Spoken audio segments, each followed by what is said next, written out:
Në ditën e sotme është hedhur shorti sa i përket fazës së play-offit të botrorit, një short që priti me më shumë vëmendje se kur më parë, pasi për herë të parë Shqipëria dhe Kosova ndodheshin kaq larg, duke arritur shumë pranë botrorit, kompeticionit më të rëndësishëm për kombëtare.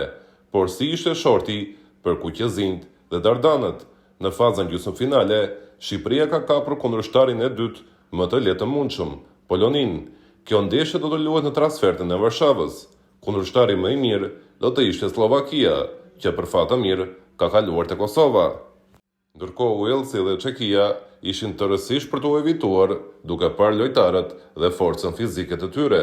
Pavarësisht se trajnerët e Shqipërisë kërkonin Walesin, ky kundërshtar do të ishte shumë i vështirë, pasi ekipi në fjalë përbëhet nga lojtarë të Premier Ligës dhe ne kemi çaluar gjithmonë ndaj ekipeve të tilla.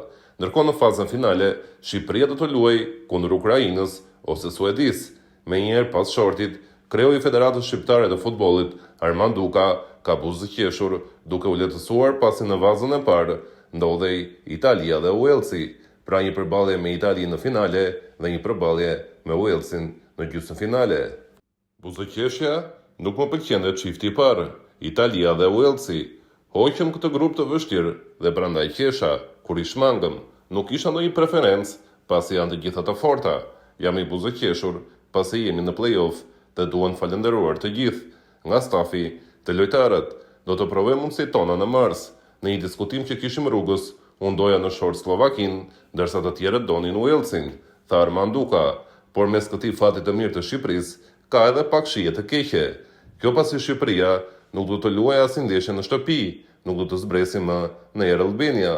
Në ndeshjen gjysmëfinale, Shqipëria do të luajë jashtë me Polonin, për shkak se kuotohej më ulët në vazën e tretë. Ndërkohë, po sipas shortit të hedhur, në finale do të përballemi me fituesin e Ukrainë-Suedi. Pra nga vaza e parë është kapur Ukraina dhe nga e fundit është kapur Suedia.